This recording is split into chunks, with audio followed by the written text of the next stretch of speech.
I'm Becky Davis with City TV, and welcome to Inside Santa Barbara, the city's only news magazine show. We bring you up to date with the city's most significant issues, projects, and events. On September 29th, the local chapter of the American Institute of Architects held a tour of homes that were rebuilt after being burned in the Tea and Hezecita fires in the hills behind me. City TV's Chris Bell gives us a preview of some of those homes and shows us why they serve as great examples for anyone wanting to make their homes more fire resistant.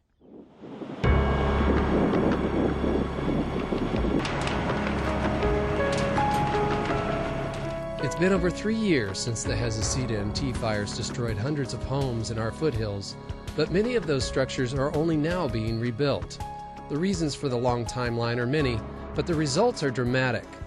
The homes that have emerged from the ashes are significantly different from their predecessors, not just in architectural style or size, but in their ability to survive the next wildfire.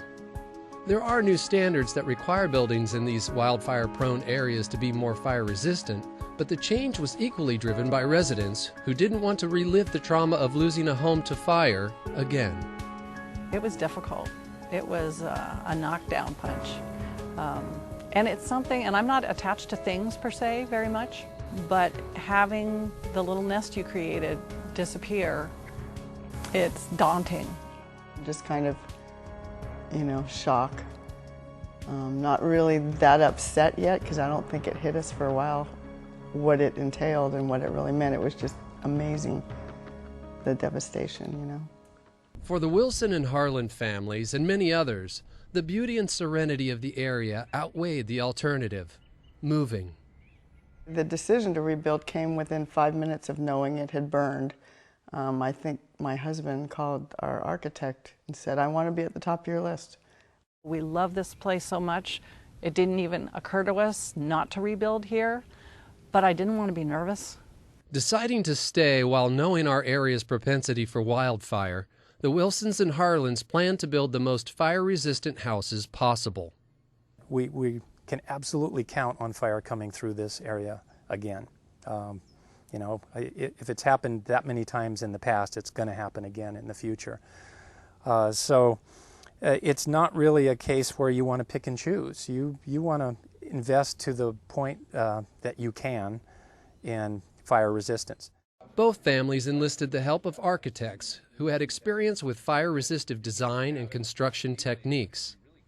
I think you learn a lot of lessons when you lose your house in the fire, and you don't want to leave anything to chance. And Mike Wilson especially was very adamant about no combustible material on the outside of this house. And I learned that personally, having watched my own house go up in flames. A lot of the homes that burn down don't burn down when the main part of the fire comes through. That happens very quickly, but they burn down because something catches on fire, like wood furniture on the porch or landscaping that's up under the eaves, and that then catches the house on fire and the house burns down. So it's really very important to pay attention to the fuel that is available to a fire around your home. So any existing home can be made a lot more fire resistant. The basic principle of fire-resistive design and construction is address the weak links, those areas of a structure where fire is most likely to ignite, burn, or gain access.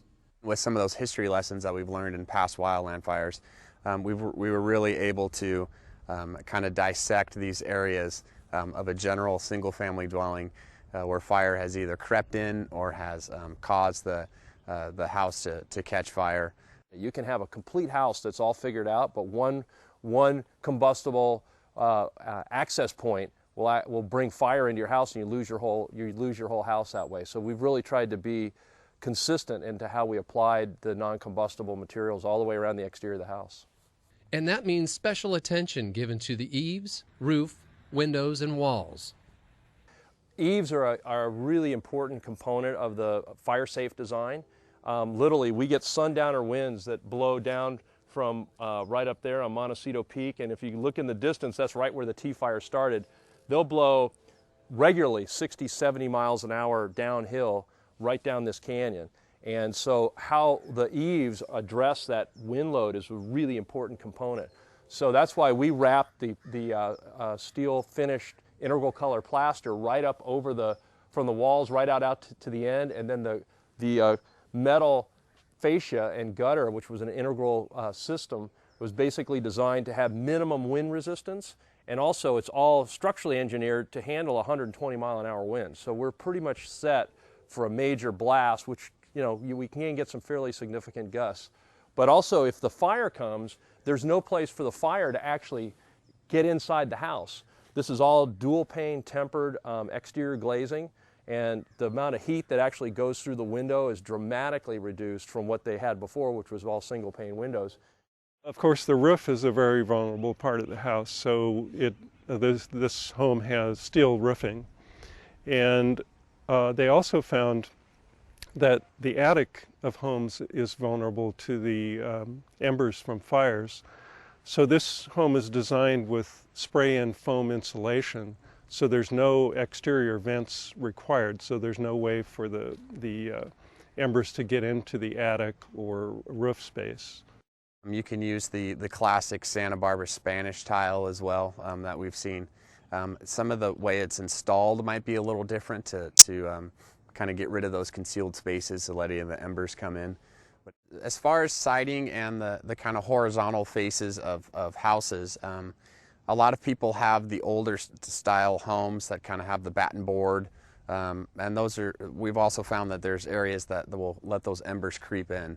So we really encourage, and there are some standards that deal with a non-combustible siding of a house. The easiest way to achieve that is as the example here, with kind of the stucco finish that kind of reduces or eliminates all those gaps to let those embers in. But fire experts say to really increase the odds of your home surviving a wildfire, you have to take a holistic approach and go beyond just the structure. There's also a lot of other pieces of that puzzle. One of them being access just to get to the house itself. That's one piece of the puzzle. Another is the water supply for us, or even outside agencies coming in to be able to make a stand for that house. And people forget about the simple things too, an address number on your house, or an address number at the street to let us know that there is a residence down there. These little things that can maybe slip by people's thoughts are something that are very key for us in case of an emergency, whether it be a wildland fire or even a medical emergency. And just as important, you have to plant a fire-resistant landscape and maintain defensible space. The idea of defensible space is that your house is defendable on its own. It can stand alone. If a wildland fire moves through this area, your house will still be remaining afterwards. It also means that firefighting resources can come into and around your home and actually do some structure protection around your home so that they're safe and they can protect your home at the same time. Defensible space is a strategy developed by fire experts calling years of experience with hundreds of wildfires. The approach breaks down the area surrounding a structure into 4 zones determined by distance. Zone 1 is 0 to 30 feet from a structure. Zone 2 is 30 to 50 feet, working out. Zone 3 is 50 to 70 feet, and then our Zone 4 is 70 to 150 feet in this case. For each of these zones, the defensible space strategy gives you a menu of plants to select from. The first zone, Zone 1, is low-growing plants, minimizing the amount of vegetation, hardscaping. Zone 2 also tends to be, it has a little bit more plant material, maybe a little bit closer spacing, but it's also Mediterranean plants, low-growing succulents, that sort of thing. Both the Zone 1 and Zone 2 would be irrigated areas. As you move out into Zone 3, that tends to be more Mediterranean plants. It's where you get a little bit higher vegetation, where your height of your vegetation would be 3 feet, for example. But what you need to remember is that even if it's 3 feet, you still want spacing between your plant material. What that does is breaks up the continuity of a fire moving towards your house.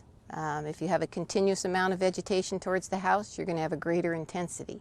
If you have spacing in between that, it reduces the intensity of a fire. Zone 4, the furthest from the structure, should contain native vegetation that is kept thinned with all dead material removed. The oak tree is limbed up 6 feet from the ground. Fire moving through stays as a ground fire and does not burn into the canopy of the trees where it's a much more intense fire.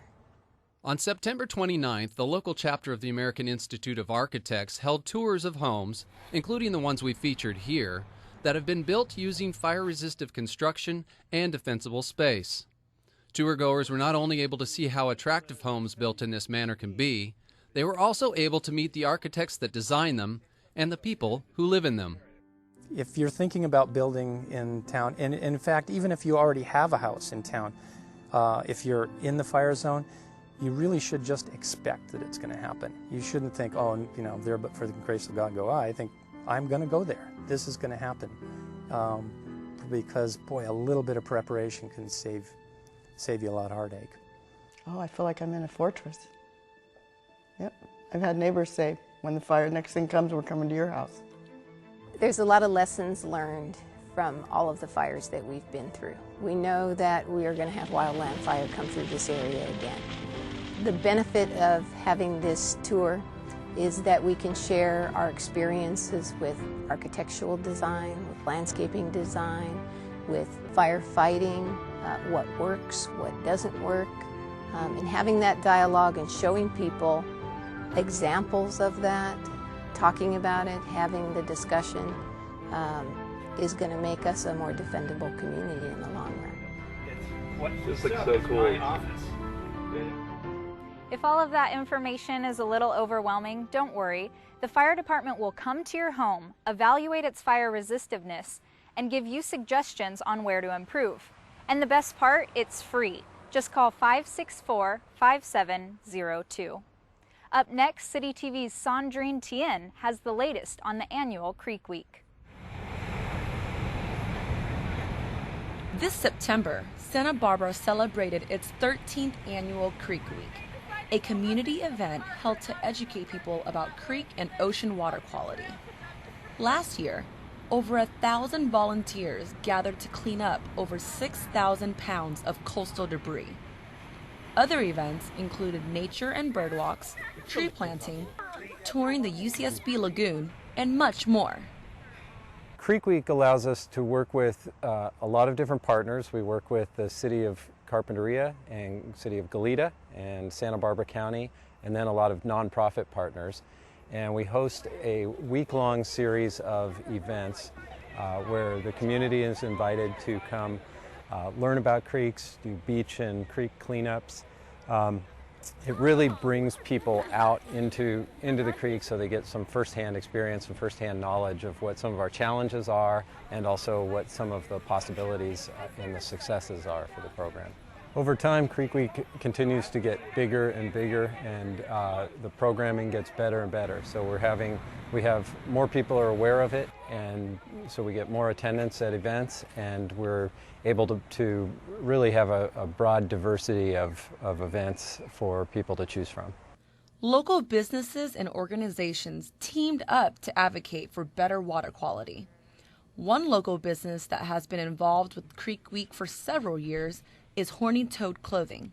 The way we got started doing this is our office is actually situated right on the banks of Mission Creek here. And we just noticed in the, kind of throughout the course of the year, different times of year, there'd be garbage going down the creek, or different times it looked good, different times it looked not so good. So we took the initiative to start cleaning up the estuary periodically. And so once we kind of learned about Creek Week, we jumped in. Another group that helped sponsor and participated in Creek Week is the Surfrider Foundation. They are dedicated to the preservation of the coast, ocean, beach, and surf for all people through conservation, research, and education. We've done innumerable beach cleanups. We have done several this year. We've got a couple going on coming September. September 15th is California Coastal Cleanup Day. And we work in hand with all of those organizations that want to clean up the creek, because by cleaning up the creek, you keep the oceans clean. From environmentalists to local business owners, Creek Week events are not just about water quality and education. It's about how caring strangers come together for a better cause for future generations. Waterways in general kind of generally reflect the health of a community and of a city, and so it just felt kind of like the right thing to do, to just take a little bit of ownership of it and kind of advocate for it by cleaning up periodically. And so, you know, participating then on the larger scale with the city for Creek Week then kind of took us a step further and out of our own little creek and into some other projects.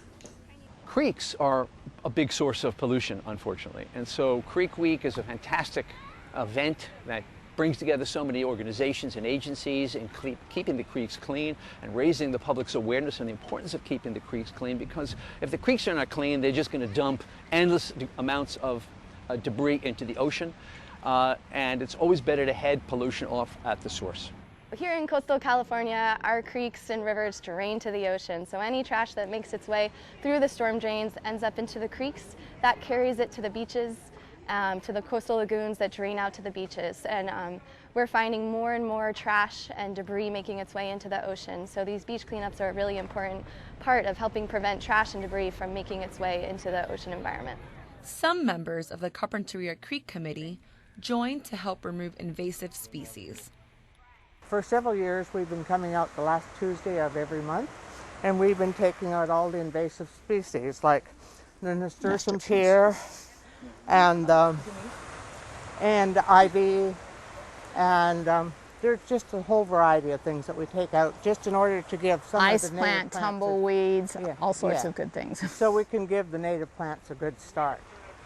And one of the things we found is that if you take out the non-native plants, then the native plants just come up again. Yes. You don't even have to put in seeds or anything. So when you get rid of those non-natives, then they come up again. So it's a really nice experience.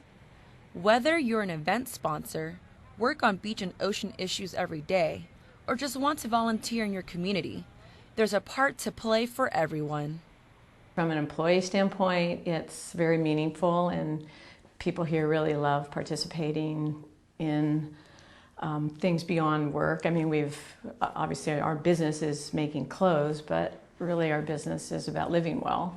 And so that just comes through because we do these other things also. So it's a great way to start the morning, being outside. And when we do our cleanup, when we do the estuary cleanups, you know, you kind of spend 2 hours in the morning before work and then come back to your desk. It's not a bad way to start the day.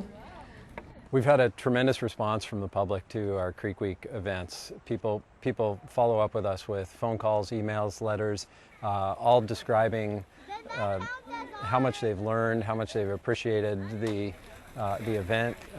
There's a lot people don't know about the creeks and our ocean environments, and come out and in a really informal and casual setting, they can learn a lot about those things. If you missed out on all the fun, there's always next year. Participating in Creek Week is a great way for families, students, service groups, and neighbors to show support for natural resources, learn about the impacts of debris on our creeks and watershed. Remember, helping your community stay healthy and clean doesn't just have to happen once a year. Take the initiative and volunteer today. To find out how, visit sbcreeks.org. Up next, Inside Santa Barbara begins a new 6-part series that examines our waste stream to find out what it takes to produce various items and their packaging and what happens to those items after they're disposed of. In the first segment, City TV explores the true cost behind single-use items. We've all used them. Those common items we buy at the store, use once and then throw into the recycle bin or garbage. We're talking about plastic bottles, plastic bags, and paper cups, also known as single-use items. Do you know what it means for something to be a single-use item? No. Do you guys know what it means for something to be a single-use item?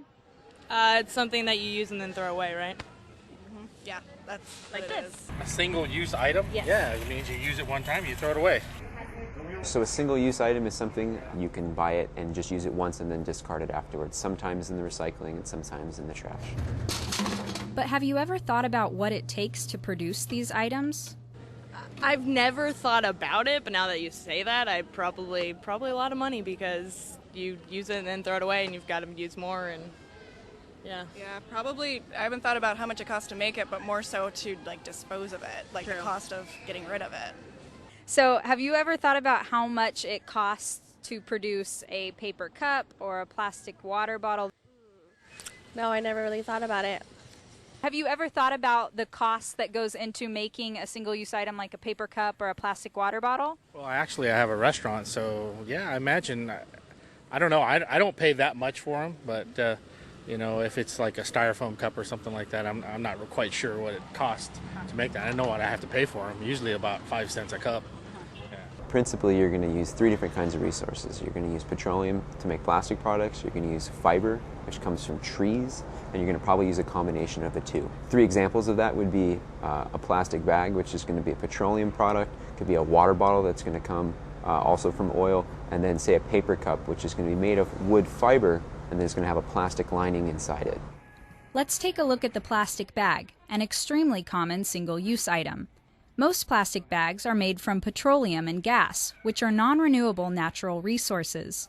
Less than 5% of the bags produced are recycled by consumers, and billions of single-use bags end up in landfills in the United States every year. When you look at what it takes to produce that many plastic bags, it amounts to millions of barrels of petroleum and natural gas. Can you just tell me about why you choose to bring your own bag?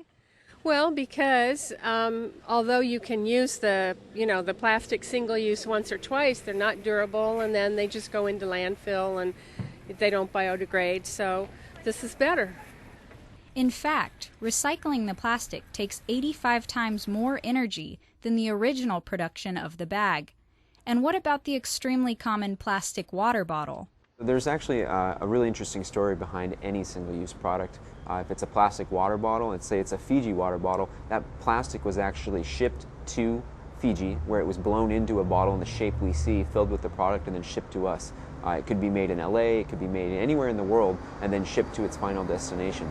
After that, it's going to be put into a recycling container, hopefully, and then we're going to send it downstream, and we're going to try to make it into something else, but very rarely will it ever be made into another water bottle. Although plastic water bottles can be recycled, most of them end up being thrown away. And because of the nature of most plastics, this makes them difficult to degrade. In fact, it takes a plastic water bottle hundreds of years before it will even begin the process of decomposition.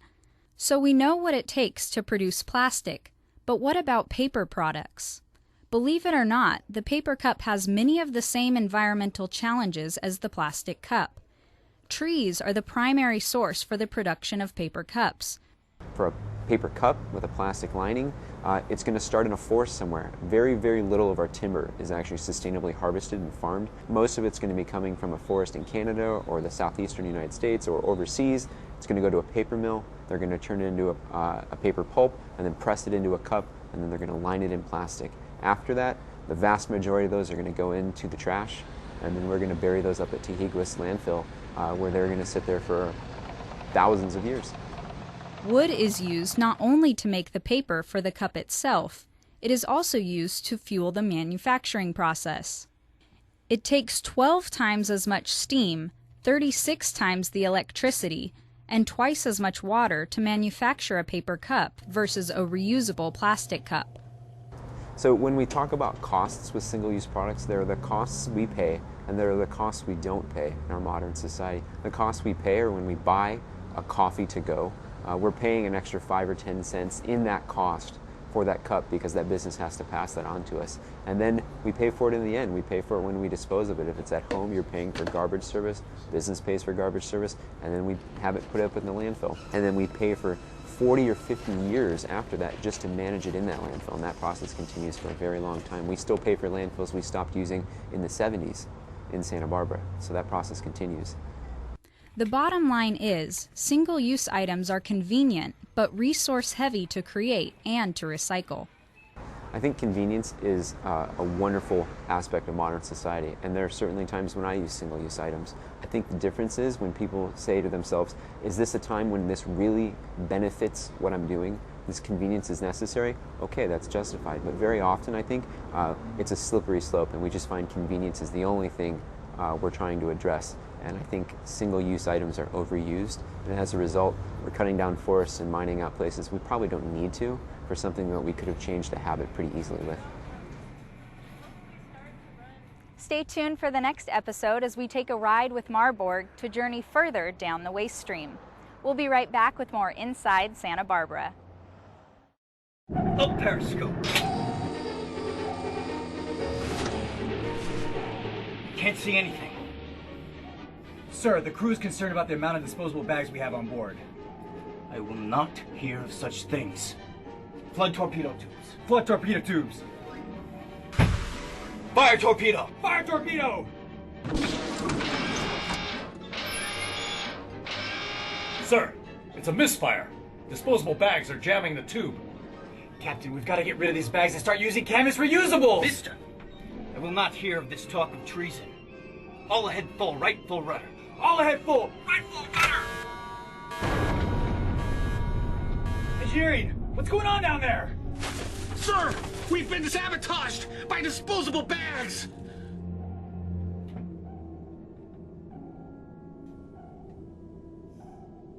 Okay.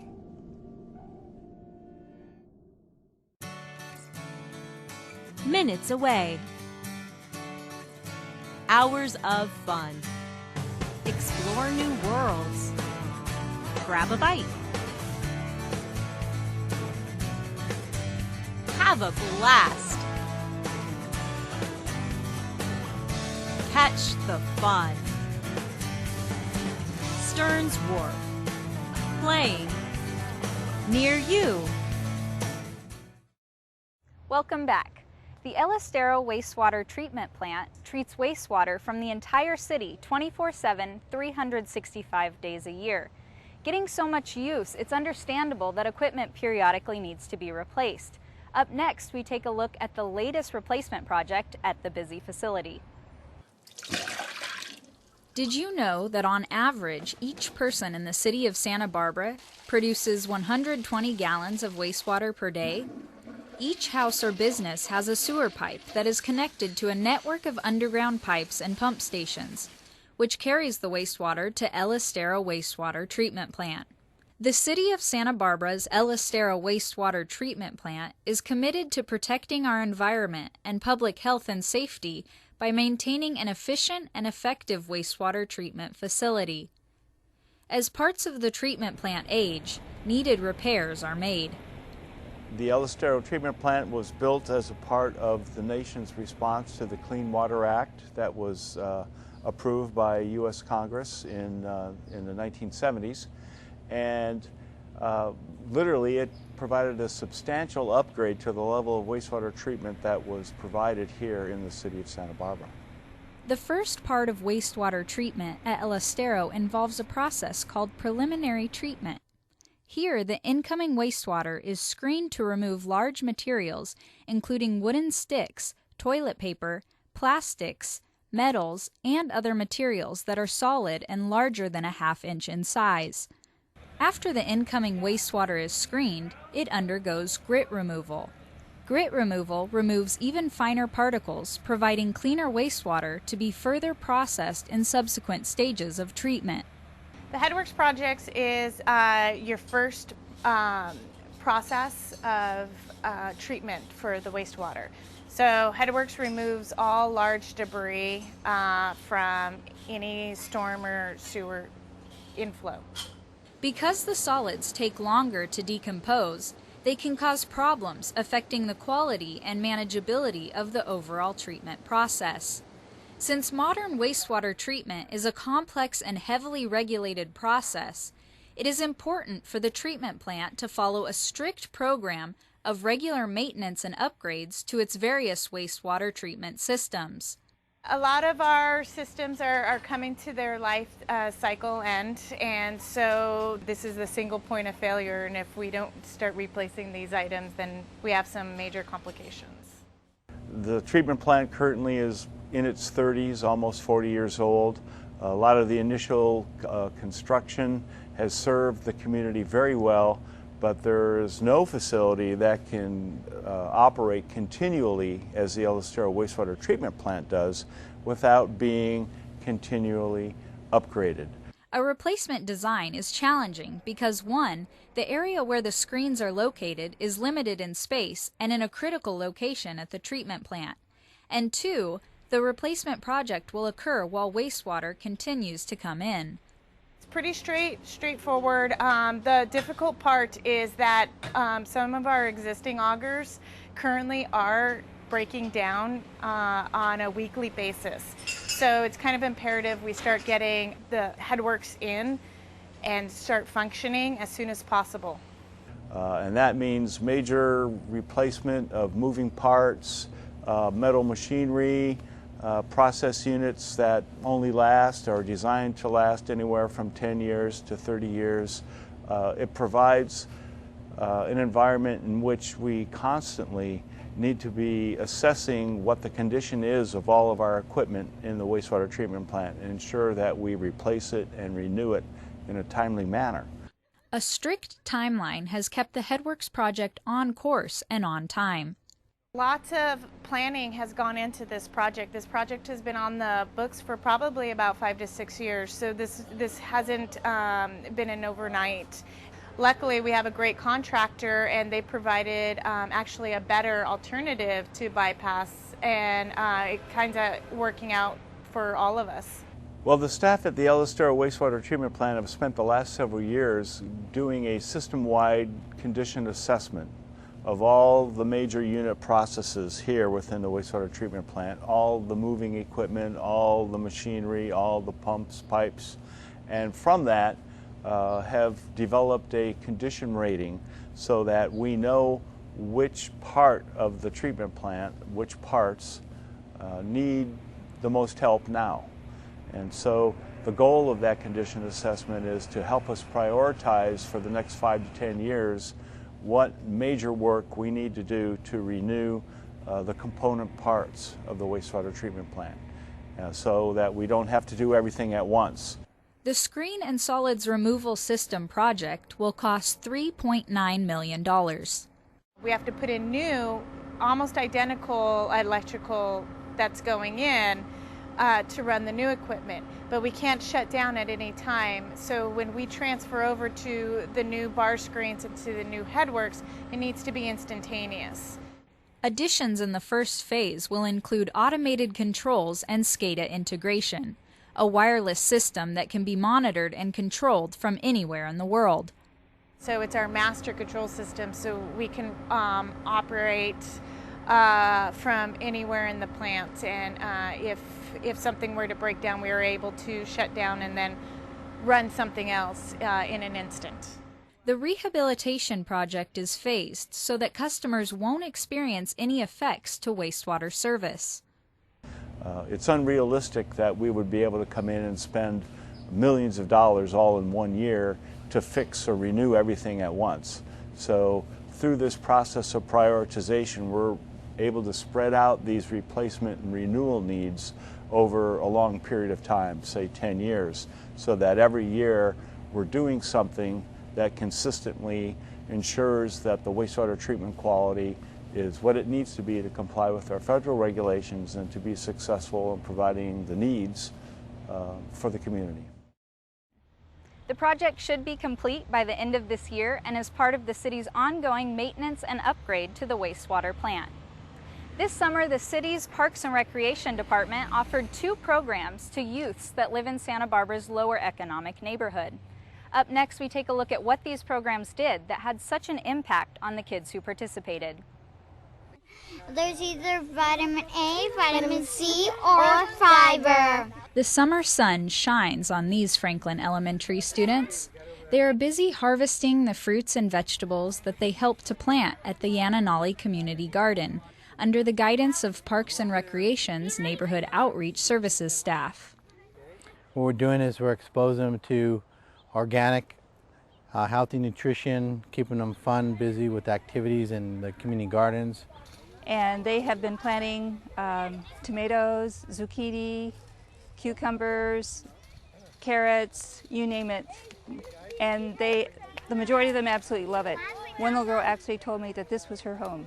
The children gardener ages range from 5 to 17 years old, and they are participants in One Youth at a Time summer program, which offers training in organic farming practices, sustainable living, and practical business skills.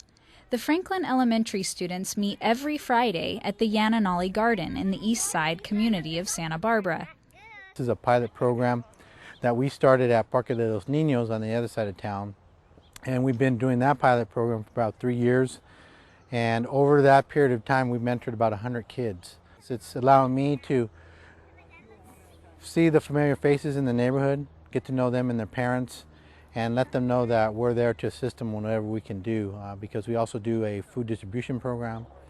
We do some legal assistance, and we also do a market garden program over there with the kids. So this is a great way to reach out to those kids and families in the neighborhood and start building relationships. Mary Johnston has participated as the master gardener for the last 3 years and finds that she not only is helping the children by filling their minds with important knowledge of good and proper gardening techniques, she's also helping them by filling their bellies with nutritious and delicious food.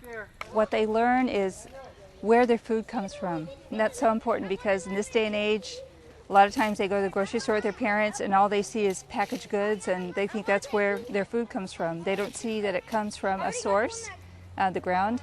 And it's good for them to know this so that they will not be so likely to eat processed foods later on. They'll want to come to their garden where they grew their food, know that it tastes so much better and it's so much better for them. We're growing plants, we're taking little seedlings, teaching them about the basics. So the kids are excited because they get to take some of the produce that they grow here in the community garden home.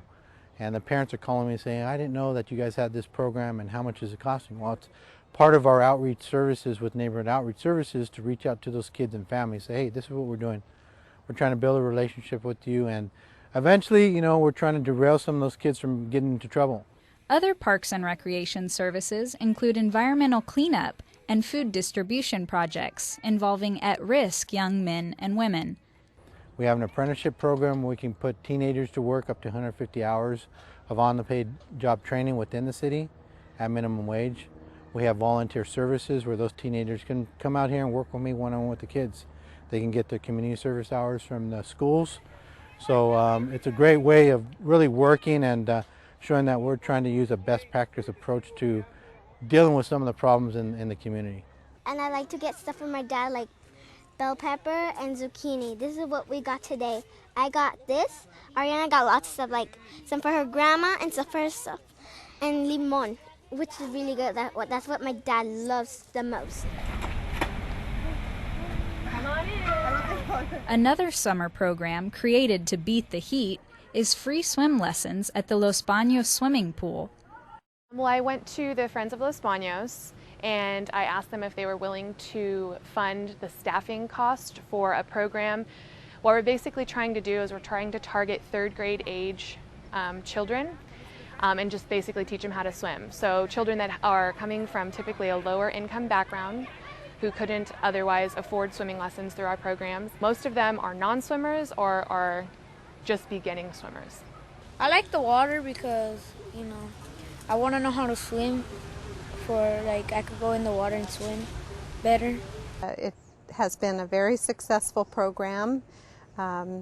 We have filled every slot all summer long, and I think we'll hope to continue this. And we have donations, and the membership-based organization has made this possible for these kids. For most of the youth, getting to the pool was harder than getting in. While the Friends of Los Baños funded the lifeguard and swim instructors, Amber had to find alternative ways to get free rides for the children to and from the swimming lessons. Since this is our first year running the program, we started small with hopes to get bigger in the future. So this year what we did is every child needed to have transportation to and from the pool for the lesson. So we worked with our own city programs for the most part, and a few people from outside of the city programs. We opened it up to them as well, to just the public, and they have our city buses or vans will transport the children here. They have instructors that wait with them, and then they shower and change, and they transport them back to whatever site they came from. One of the goals that I have with Friends of Los Baños and the city of Santa Barbara is to get every third grader in the city of Santa Barbara swimming and water safe for future generations.